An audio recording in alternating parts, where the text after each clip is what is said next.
Assalamualaikum warahmatullahi wabarakatuh. Nama saya Rizka Fujahraini Nasution dengan NIM 0204 2220 51 dari jurusan Hukum Ekonomi Syariah kelas 1C. Di video ini saya akan mempresentasikan hasil karangan ilmiah saya yang berjudul Tinjauan Akad Ijarah dalam Hukum Ekonomi Syariah. Sebelumnya perlu kita ketahui pengertian hukum ekonomi syariah di dalam kompilasi hukum ekonomi syariah buku 1 bab 1 pasal 1, yaitu kegiatan-kegiatan yang dilaksanakan oleh beberapa orang atau kelompok orang yang berbadan usaha dengan landasan hukum dan mencukupi semua kebutuhan yang berupa komersil atau tidak komersil menurut aturan syariah.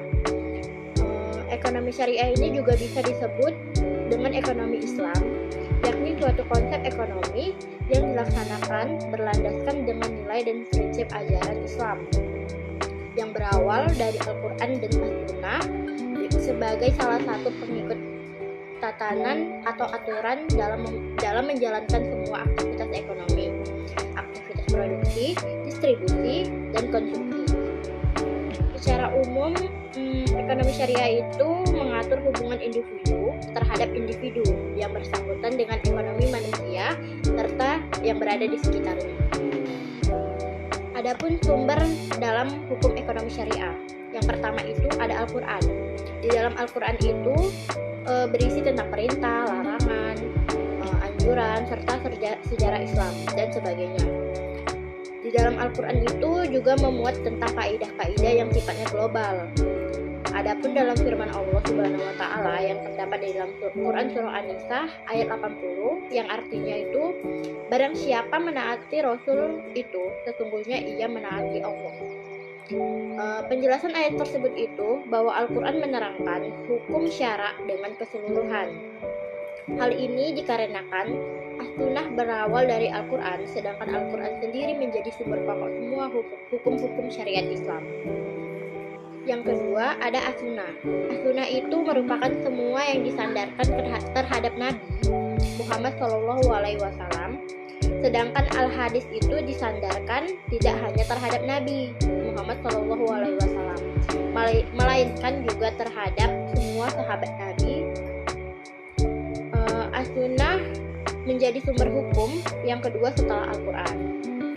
As-Sunnah mempunyai kedudukan terhadap Al-Quran telah dirumuskan dalam 3 hal, yaitu yang pertama, As-Sunnah mempunyai fungsi sebagai penjelas ayat yang masih mubham dan merinci ayat-ayat yang mujmal. Yang kedua, ada As-Sunnah menambah kewajiban syara yang pokok ketentuannya sudah ditetapkan di dalam Al-Quran. Yang ketiga, As-Sunnah juga membawa hukum-hukum yang tidak terdapat di dalam Al-Quran. Yang ketiga, ada ijtihad.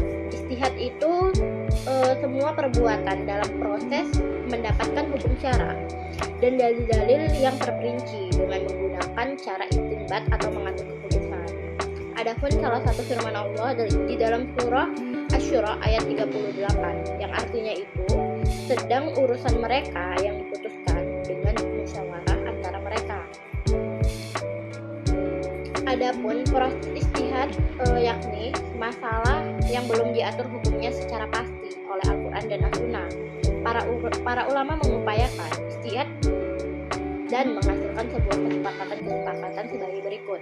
Yang pertama itu ada qiyas. Qiyas itu menjelaskan bahwa ketentuan hukum yang tidak ada dalil-dalil di dalam Al-Quran maupun hadis. Adapun langkah qiyas itu dengan cara membandingkan sesuatu yang hendak diketahui hukumnya. Yang kedua ada ijma. Ijma itu merupakan sebuah kesepakatan seluruh ulama mujtahid semasa setelah zaman Rasulullah mengenai sebuah perkara agama. Selanjutnya masuk ke akad ijarah. Jadi akad ijarah itu menurut kompilasi hukum ekonomi syariah pada bab 1 pasal 20 yaitu kesepakatan yang terdapat di dalam perjanjian dengan dua belah pihak dalam melaksanakan atau tidak melaksanakan perbuatan hukum. Selain itu juga pengertian akad dapat diartikan sebagai mengikat. Maksudnya menyatukan dua ujung tali dan terikat salah satunya dengan yang lain sehingga bersambung. Sebagaimana dijelaskan di dalam Quran surah Al-Imran ayat 76, yang artinya itu siapa saja yang menepati janji dan takut kepada Allah, sesungguhnya Allah mengasihi orang-orang yang takut. Sedangkan menurut istilah fikih, akad itu diartikan dengan sebagai ijab dan kabul yang sesuai dengan aturan syariat terhadap objek perikatan.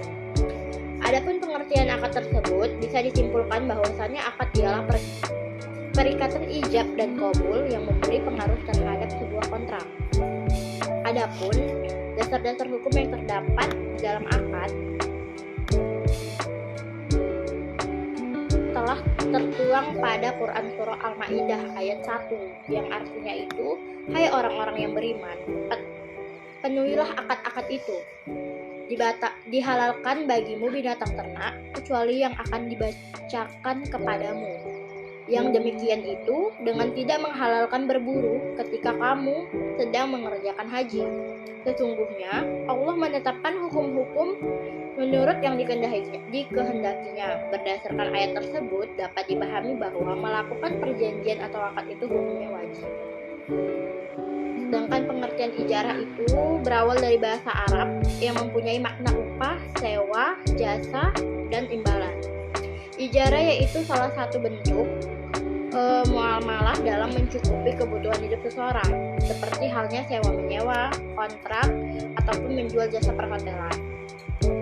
Ijarah menurut makna lughot berarti balasan, tebusan, dan pahala. Sedangkan menurut syara itu adalah melaksanakan suatu akad untuk mengambil manfaat dari orang lain dengan cara membayar sesuatu yang telah disepakati sebelumnya dalam perjanjiannya yang telah disertai dengan syarat dan rukun tertentu. Adapun rukun dan syarat ijarah, yang pertama itu ada mu'zir atau musta'zir, yaitu orang-orang yang membuat sebuah akad. Yang kedua ada sikhat ijab qabul. Ini terjadi dan terbentuk setelah keduanya menyatakan ijab dan qabul secara langsung atau melalui lisan. Misal, saya tebaskan pohon buah mangga ini selama 1 musim panen, Pak. Lalu pihak penebas menjawab, iya, saya mau menebas pohon buah mangga Bapak selama 1 musim panen. Yang ketiga ada uzrah. Salah suatu syarat yang harus diketahui sebelumnya karena ini menyangkut sebuah nominal harga tebas dan kondisi pohon buah mangga yang harus diketahui oleh penebas dan pemilik pohon buah mangga. Yang keempat ada objek yang akan dibuat sebagai akad harus bisa memberi sebuah kemanfaatan. Objek yang dibuat akad harus jelas hukumnya, artinya boleh dan tidak dilarang oleh syariat, dan objek yang menjadi akad harus bersifat kekal selama waktu yang telah ditentukan sebelumnya. Adapun hak dan kewajiban pihak yang berakad ijarah, yang pertama itu ada mu'zir. Mu'zir ini terbagi jadi 4. Yang pertama, mu'zir wajib menyerahkan hak dan kewajiban atas objek yang dibuat akad ijarah. Yang kedua, ma'zur harus memelihara supaya mendapatkan apa yang diharapkan sebelumnya. Yang ketiga, mu'tazir diberikan kenikmatan atau manfaat oleh mu'zir selama waktu yang telah ditentukan oleh kedua belah pihak. Yang keempat ada mu'zir berhak menerima ujroh yang nilainya sama dengan perjanjian awal yang telah menjadi suatu ketentuan. Yang kedua ada musta'zir. Ma'zur dalam hal ini menjadi bapak rumah. Hal ini telah sesuai dengan tujuan yang sudah diberikan terhadap suatu barang yang sesuai dalam perjanjian.